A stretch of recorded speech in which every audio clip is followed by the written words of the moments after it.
Season 2, Game 2. It is upon us after a dominant opening season victory over Hawaii. We return home for our home opener against Middle Tennessee, the reigning CUSA champs, earning their way up into the ACC. This one should be a lot less stuff before the game highlights. I didn't even realize I had like 15 minutes of stuff to talk about until we got into it, so I apologize for that. But no update on recruiting. Not much going to go on in the early portion of the year. I'll update you guys as the bigger guys drop off the board, or if we do get some commits. Michigan at Oklahoma is the first big game of the week. Number 4 Michigan at number 9 Oklahoma. And then the only other ranked matchup this week, number 24 Oklahoma State, going on the road to take on the number 3 ranked Oregon Ducks in Eugene. Quick team update. Last week, we lost DJ Dean for a couple of weeks with some broken ribs. So that's going to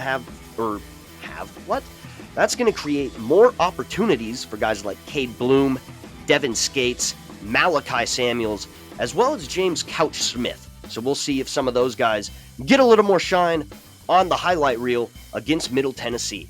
And speaking of Middle Tennessee, much different challenge this week from a schematical standpoint, as they are an air raid offense and a 3-4 defense. Similar overall, 75 overall, 75 offense, 76 defense, which, quick side tangent, is a lot closer to where I think our overall as a team should be. I don't know how we're around 80. I also don't know how UCSB's is around 81, because if you look at our rosters, we are nowhere close to each other. We are so much worse, but whatever. So I don't know what's going on there. I kind of go more by what the roster actually looks like as opposed to strictly the team ratings they give you, because those seem to be pretty inconsistent, which is unfortunate, but I also don't know if there's some deeper underlying thought, because I have really struggled to find a lot of information from EA Sports where they kind of explain their thought process on things, and that's very frustrating. But anyway, Middle Tennessee on offense, their receivers, good, deep route runners. So we're going to need to give help over the top. We're going to need to be smart, but we have a favorable press matchup. So our press ratings are better than their receivers' release ratings, so we should be able to get down on them at the line of scrimmage, get hands on them. But again, we need to be smart with our safety help as well. Their safety valve tight end, Ryan Horstkamp, kind of a Travis Kelce type. I just use that because that's the one most people are gonna, know and understand. Not saying he's Travis Kelce, but good underneath, kind of option route guy, check and release guy. Gonna be consistently open, gonna be really good for them in this scheme, I would assume. So we will have to have some answers for him. And then we're gonna favor our pass first personnel. Of course, their O-line struggles to run block. So what I mean by that is we'll get a little more into kind of what you would call our big dime defense, where we're going to have 3 safeties, 3 defensive backs, essentially slide Kai Riggins more into the box. And we'll favor a little more pass personnel on first and second down, because I think we can match up in the run. Again, with DJ Dean being out, maybe that changes, so we'll be quick to adjust back into some more heavier personnel on the line of scrimmage if we need to. On their defense, they're anchored on the O-line, their nose guard and their left end there. Very solid in the run game, so we're going to need to attack that more traditional weak side on the ground, especially out of our base personnel. We're going to need to locate cornerback Tyrell Raby, number 29. He's always paying attention, always lurking. We're going to try to go to the opposite side of the field from where he is. And good matchups on the edges and versus their number 2 defensive tackle when we get them into sub personnel. So when they get into their nickel, their dime defense, which again most likely happens when you're in 3 receiver personnel. And we're going to try to get them into that personnel on first and second down, because I think that is a favorable personnel for us to run against. And we want to establish our run game, of course, as we talked about, and we're able to do fairly well last week versus Hawaii. Weren't dominant on the ground, but got around 4.5 yards a carry, ran for almost 170 as a team. So very, very solid numbers. Not trying to talk down on our effort, but I think we could do even better, man. Really fired up about this offensive line. Let's get after it. And then, again, we don't have great perimeter threats. Again, I always kind of get caught on how I want to explain this, right? Because if you're looking strictly at overall, we don't have great options. But if you look within the ratings of the certain players, we can find certain ways to utilize our receivers and get them open. That's what I'm trying to emphasize. So like Javon Moore's speed versus number 25, Jackson Lowe. I like that matchup. If we can get Javon Moore running across the field, maybe get a little drag route from someone else going underneath to kind of draw up some linebackers and create more room in that second level, I really like our chances to create some big plays off of that. CJ Peaks, he's got better route running skills than Jackson Lowe has cover skills. So I think we can get him open in just some more traditional curls, comebacks, ins, and out routes. And then LJ Young's size versus Trevon Farrell, number 24. That's going to be really interesting if we can get them matched up. So again, there's not too much we like in terms of attacking number 29, Tyrell Raby, but I think there are certain things we can do against their other guys that favor us and will allow us to create some big plays. And then I like Strickland and McLawler in man coverage versus their sub linebackers, especially number 58, Corey Smith. So hopefully we can get especially Spencer Strickland and, of course, Scotty Mack, the all Pac-12 conference first team tight end a season ago, heavily involved in this one. But let's not talk anymore about what we want to do, and let's go do it. Let's play some football.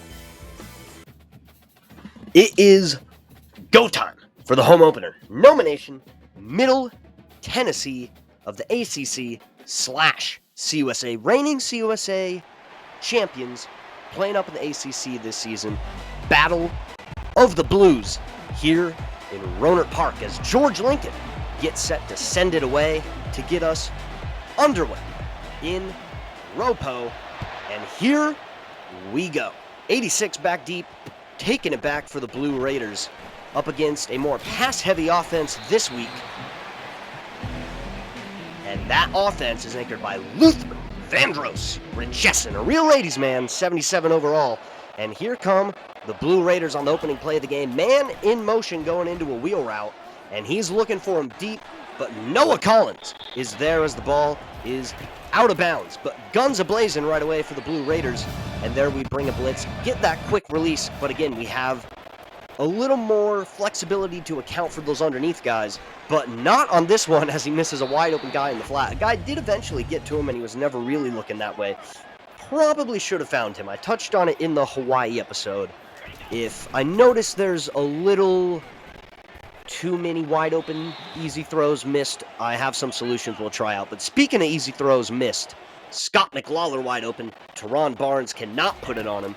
And a third down on our opening drive of the game, but CJ Peaks running the zig from the slot on the left-hand side gets us a first down, but we are right back in the thick of it. 3rd down and 1 in Blue Raider territory from the 42.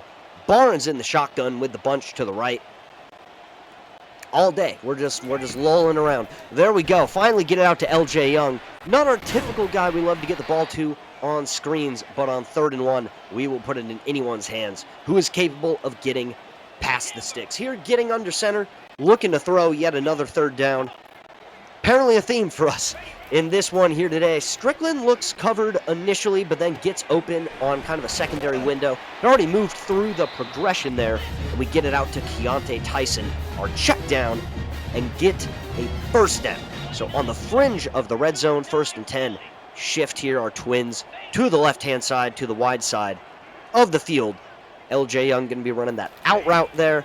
Get a little zig from Scott McLawler, and behind that, we get CJ Peaks breaking open on the in route. So already 3 catches for CJ Peaks on this opening drive for a total of 29 yards, and it has us down to the 15-yard line, and that's going to set us up for an option on the outside, and it is Keontae Tyson taking it to the end zone around the corner and in a pair of rushing touchdowns a week ago, and he gets us going in this one on a 15-yard run on the option.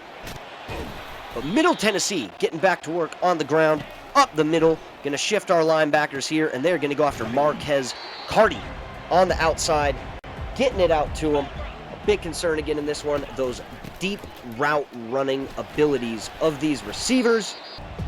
Their tight end, fantastic safety valve, but I do feel we have some favorable matchups to perhaps press them at the line of scrimmage, allow our pass rush to get there, and hopefully that can really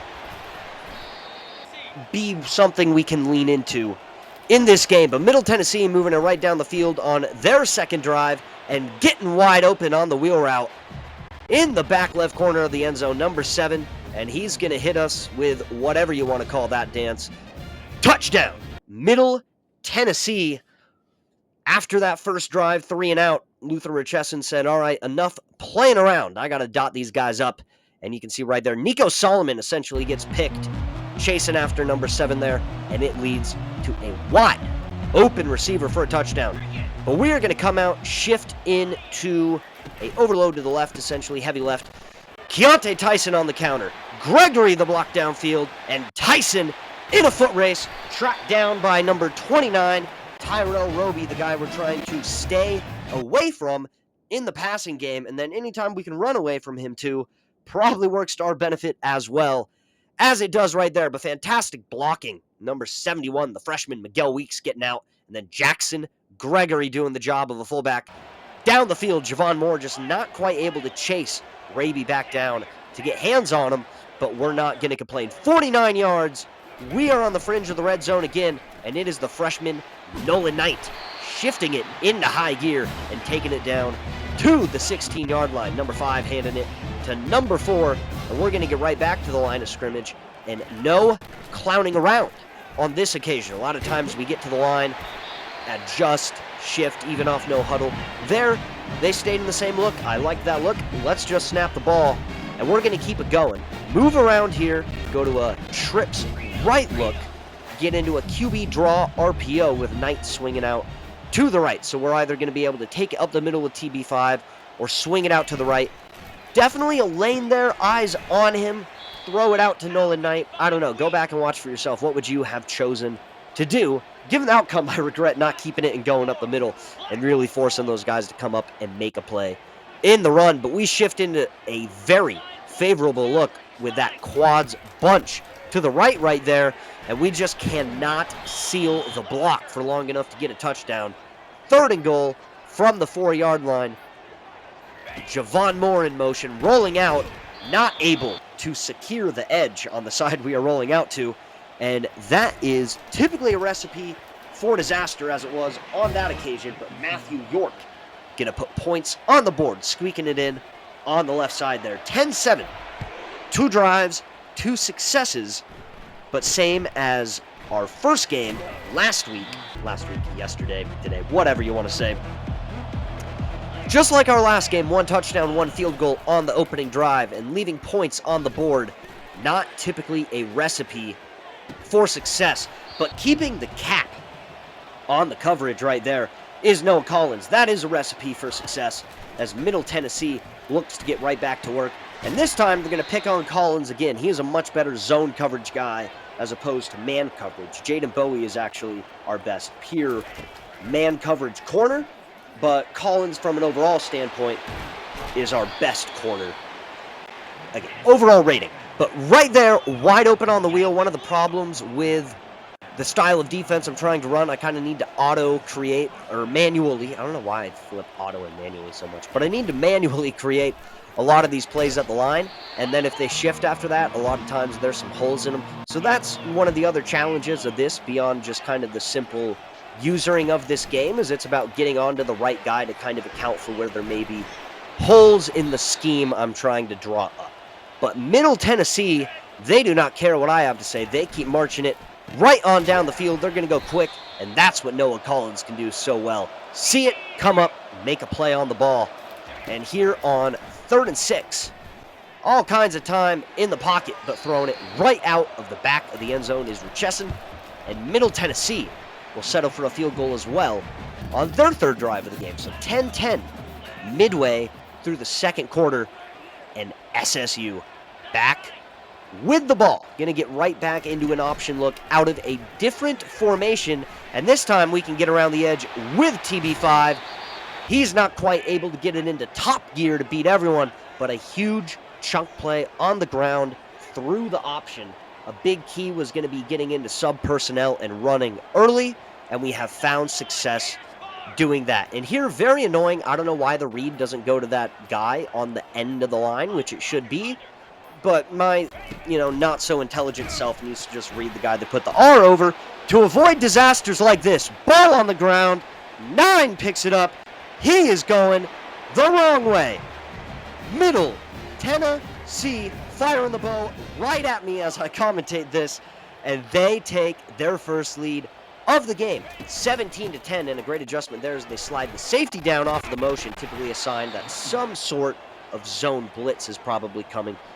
But we get a decent, strong run from Keontae Tyson, and on 3rd and 5, putting it right on the money to Tanner Milam. So after a missed throw earlier from Teron Barnes, settles down there, but here, another miss. Not quite maybe as wide open, but certainly a window to get that ball in there. And right here, I really wanted to get Scott McLawler onto an out route, something where his break was going to lead to something more flat instead of running into where the man covering him was. Didn't have the time to do it, and that really closed the window, and we force a throwaway from Luther Richesson right there. But despite that miss earlier, he's really put some balls into some tight windows and does it again right off the ear of Jaquez Blanks for a first down. But this time it is Alexander Valentine shutting it down. But Middle Tennessee, a chance to take a 2-score lead going into the break. So a big sequence of plays here going into the half for us. Bubba Van Claiborne, the tackle there. 2nd down and 2, going to go to the screen game. Plenty of running room inside the 10, down to the 9. 1st and goal. And there the Heat getting home. Going to set us up with a 2nd down. Going to look to get Josh LeBourne off the edge here. Shift our line that way to occupy the blockers. LeBourne gets there. The ball is free. Garland's got it. And a huge turnover for the SSU defense. This unit is so much better than they were a season ago, where it felt like big, costly plays from them happened way too frequently, and now they've made quite a handful of big plays in the early part of this season to really turn games in our favor. And we see here they leave the back end to block, but if you think about it, they leave an extra guy in to block. They now got 6 blockers. We have 5 guys rushing. They have 4 receivers in the route now. We have 6 guys in coverage. When there's 5 guys in the route, we have 7 in coverage. We can double team 2 of the 5 routes, so 40%. 4 guys in the route, 6 in coverage. We can double team 50% of the route. So if we can bring an extra guy and force them to leave an extra blocker in, I think that works out well for us. Maybe a little analytics there for you. But a tight overfront here from Middle Tennessee as we see if we can maybe do something before the half. And Keontae Tyson, another solid splash run there. He's already got 92 yards on the ground in this one, but the cloud corner sitting and breaking up the pass attempt for Javon Moore. No timeouts left, 35 seconds. Gonna try to cook up Scott McLawler deep here. Again, I feel good about our matchups with him on some of their linebackers. And really our 3rd missed big throw of the game. That's really the 2nd one on a very, very open throw that Barnes has missed. The missed throws have really cost us in this first half in terms of maximizing our output on the scoreboard. So 17-10, Middle Tennessee back with the ball. They're going to run it into the half. And, we try to tempt them essentially by seeing if maybe they would want to take a shot by allowing that run. But you see 159 yards rushing in the first half. That's outstanding. That stat line is not. 8 of 16, 47 yards. But Teron Barnes has been so awesome for us throughout this entire dynasty. So let's see if we can pick him up, make some plays. The defense has done their part. Probably got to lean into Keontae Tyson and this ground game a little more. and see if we can help him out, as the rhythm is not coming back. Halftime did not come, or did not help out. Teron Barnes, apparently, still off target. Fourth missed throw. Third, really, I mean, that's the second wide open one. I guess there's one where it's wide open in, you know, a football nomenclature standpoint, and another one where he felt pretty open, but it wasn't the easiest situation in the world, and then we're all kinds of frazzled as we just got smoked and now have a 3rd and 18. So I'm just going with a little RPO alert. Was kind of surrendering the down, but so much room on the outside, and LJ Young moves the stick. So maybe a little lapse defensively from Middle Tennessee, not keeping the edge right there off the motion, and we get a first down. I mean, kind of bailing us out there, they were. And it felt like we were doing that for teams a lot last season, so it's good to be on the other end of that as the run game with Spencer Strickland gets it going on first down. And here we're going to stare at the sideline forever before we finally come up and run a play. Get into some duo. Another good block from Gregory. Tyson not quite able to get free around the edge, but a great first down run. And that duo concept, one of my favorites to run with this team. Love it a lot. Physical football, man. Gotta love physical football. Play action, bootleg, Barnes. That one not on him. Not a great release. I had not played the game in probably a couple weeks when I had come out and played this, so clearly my feel for the passing was not where it needed to be.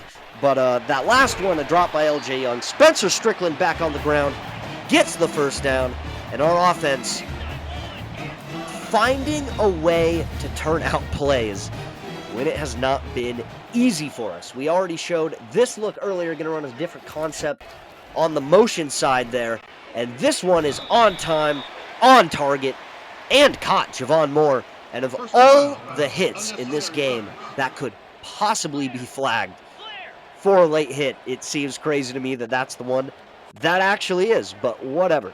2nd and goal from the 10-yard line. A couple of shifts here, looking to get it to Spencer Strickland on the screen. I can't even tell you all the stuff I was doing there. That took forever. Blocking still isn't good. All that to lose yardage. And 3rd and goal. So, Middle Tennessee surviving, and after a long drive, a 3rd and long, get it underneath. Much better 3rd and long defense from the Blue Raiders.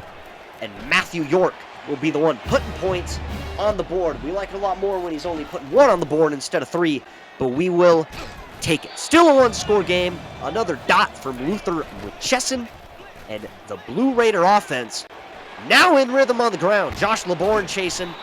Noah Collins with the tackle. And Middle Tennessee State on the move. Getting in the end zone puts them up 2 scores. If we can hold them to a field goal, still a 1-score game as Bubba Van Claiborne, the BDC pipe, coming in there, filling the hole, taking them down, and we ran this versus Hawaii. I wonder what play that is. Ball on the dirt. We do not fall on this one. And a potential momentum swinging opportunity. Missed right there, but pressure gets home. Noah Forsyth had a sack a week ago.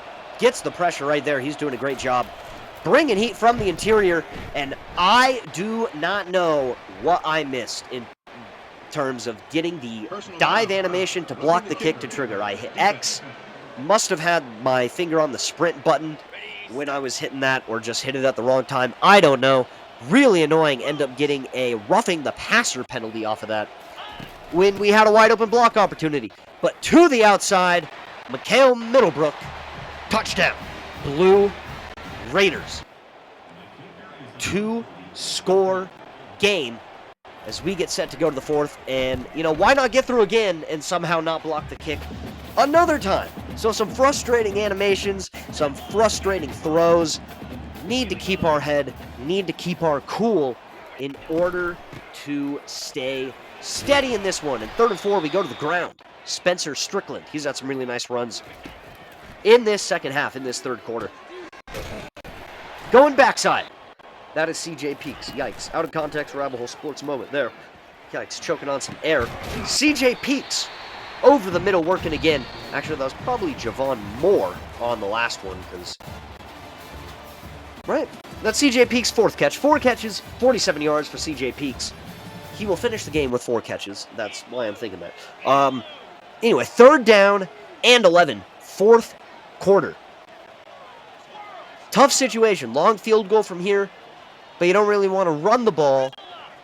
But do you just take some dink and dunk? I don't really know. So, we're going to try to get the first. It feels like we have it here with Javon Moore. The release was good on that one. It looks like he's breaking out as soon as we go to throw. And for some reason, the ball is throwing up the field and not out. I don't really know how to explain that. But just not in rhythm today. Not quite on the same page. That happens. Can we battle through it? Matthew York from long range. Don't think he had enough leg. It was wide to the left as well. And a real opportunity for the Blue Raiders to potentially put this one out of reach in the 4th quarter. But the BVC pipe is having none of it. 3rd and 7. Picks it off into Middle Tennessee territory. And the momentum swinging play we missed earlier, I want to say in the 3rd quarter, not right before the half. The one that we couldn't get, we do get this time. And another not great throw there, but Scott McLawler able to make the catch. And Scotty Mack, for the first time today, is loose. And he has another chunk catch, averaging over 20 yards a catch so far this season. Just 4 catches, but we'll ignore that part. 1st and 10, 25-yard line. Need points, preferably in the end zone, but just something, and it's going to be Spencer Strickland. Maybe had B, the defender, dropped back and got underneath him a little better than I initially thought, which had me go to Strickland, not wanting to throw a pick, and he puts on a nice move to get a first down. And here, thought we had C.J. Peaks for the touchdown on the bootleg.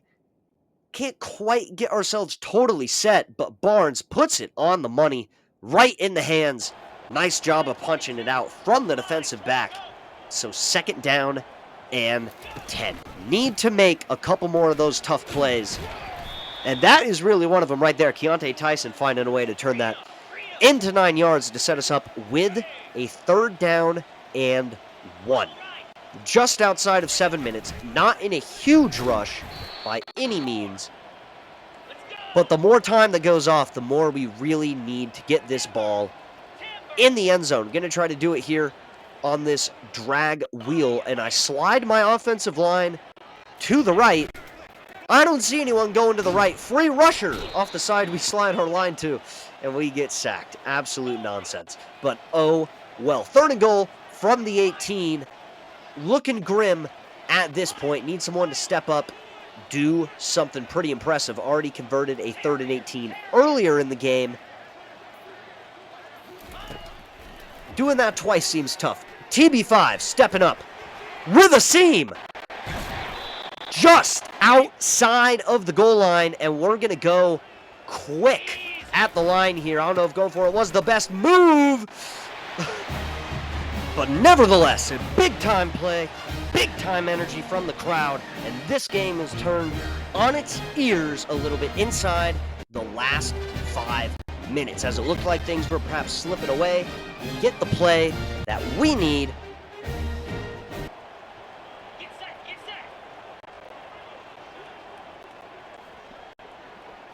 And we don't get the play we need on this 2-point conversion.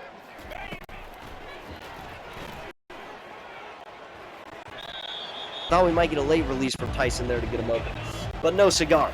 Middle Tennessee back on the ball, and they're looking to get in the end zone, really cement that, well, get back to a 2-score lead and really cement themselves in this game. But Jordan Underwood wants to cement himself in the game, drops underneath, dropped an interception last week, redeems himself this week, and makes perhaps a play that puts us in the lead and could maybe do so for good. I don't know, maybe getting ahead of myself as the defense comes in and absolutely hounds us on the screen pass. Need to get in the end zone here. Settling for a field goal would require another stop and then another successful possession. So, don't want to create too much work for ourselves. 2nd and 10. Barnes getting out of the pocket. Hadn't done this too much today until these last couple drives. It is going to be Tyrell Raby driving him out of bounds on to bring up a 3rd and 1 from the 12-yard line. It is Tyson on the ground, up the middle, 1st and goal. Now 2nd and goal from the 10. We're going to find Spencer Strickland cannot get that ball across the goal line, would come out and show something before the 2-minute. Go in to the 2-minute timeout, and we're going to check into our play action halfback sprint. We really have our pick of the litter here on receivers. We go with Tyson, the most right in front of our face, and the most likely, or most unlikely for something weird to happen. And the Seawolves are back in the lead for the first time since taking a 10-7 lead back in, I want to say, the 2nd quarter. So Middle Tennessee had really put themselves in control, and especially going into the 4th had really put themselves in control. And it's our defense with a couple of big game-changing plays to turn this around. Barnes on the move again, this time taking it in for a 2-point conversion, and that is big as it gives us a 3-point lead, and a field goal would only tie the game, not win the game for the Blue Raiders. 3rd and 1, here we go. 2-minute drill for Luther, Richesson, and company. It is the pressure from Deshaun Weeks getting home. The interior guys really doing a great job of getting the pressure on the quarterback. Noah Forsythe earlier had the sack last week. Deshaun Weeks getting home there. And on 4th down and 12, very interesting throw decision. Michael Roderick Jr. forces him out. Turnover on downs. Sonoma State ball. Trying to ice this game. The touchdown would give us a 2-score game. And Tyson to the outside. There he goes. 15, 10, 5. Touchdown. Number 7, Keontae Tyson for 6. His 3rd touchdown of this 4th quarter as he has entered LaDainian Tomlinson mode to take this one home for Sonoma State, and the Ropo faithful going crazy. Party at the Green Music Center after this one if we hang on. Keontae Tyson 4 times in the end zone in this game, 3 on the ground, 1 receiving, had 2 last week, 6 total touchdowns for the Sonoma State running back. Was really looking forward to a big season from him, and we are off to a fantastic start in that regard. And this could have been a huge play to put them back in the game if they could have connected. Do miss, and back to work, and on a 4th and 7 to stay alive. The Blue Raiders pick it up, down the seam, complete, and there is a chunk play they needed. They could go for the field goal now and go for the onside kick, but we got Bowie, our lock guy, giving Pace the chance to run outside, undercut the route, intercept it, and the spot drop and lock coverage ices the game for Sonoma State. Good to see our new defensive style be the thing that cements this game for us, playing one of our core concepts to lock things up. And the guy from the slot, Terrell Pace, 22, picks it off. Barnes kneels it down, and the fellas, the crowd, everyone, time to celebrate. 2-0, matching our longest win streak in the Dynasty, and I don't say that to boast. I say that because that is where we are. Keontae Tyson, 16 carries, 157 yards, 4 total touchdowns. He was huge in this game today, especially with our pass game, specifically Teron Barnes, not on target, not able to get in rhythm. Our receivers dropped some throws as well, but it was really the first time I felt in this dynasty where Teron Barnes, TB5, struggles really had us behind the 8 ball. But it's nice to have a team now where that can happen, and we're not screwed. We're not out of the game. We still have a chance to come back, make something happen, rely on some other guys, and give TB5 some credit. Down the stretch, came up, made some big scrambles, made a couple of big throws, and helped us win the game. But how about the defense in the 4th? 4 offensive possessions in the 4th quarter for Middle Tennessee. We pick up 3 interceptions and a turnover on downs. Dominant play. Jaquil Middlebrook probably should have touched the ball a little more, but Ryan Horstkamp 11 catches, 107 yards. Talked about how good of a safety valve tight end he is, and he certainly was that and even a little bit more in this one today. But Tyson, player of the week, 3 rushing touchdowns, 4 total touchdowns. We've gotten some guys who have gotten some recognition in this dynasty, and that has been awesome to see. Looking at the scores from week 2 real quick in the big matchups, Oklahoma, another big win for them, another ranked win. This time over the reigning national champions Michigan, 45-24 in Norman. Oregon dominates Oklahoma State, 35-3 in Eugene. And in the Pac-12, our opponent next week, Stanford, they dominated last week. They dominate Houston this week, 52-9. BYU barely squeaks by FCS East. SMU drops to 0-2. And UCLA, after losing by just 6 points to Georgia, gets dominated by 31 points by our conference foe, UNLV. So is UNLV setting up for a dynastic style run in this one? We will find out. But thank you for tuning in to episode 2. We will be back next week, conference opener on the road against the Stanford Cardinal.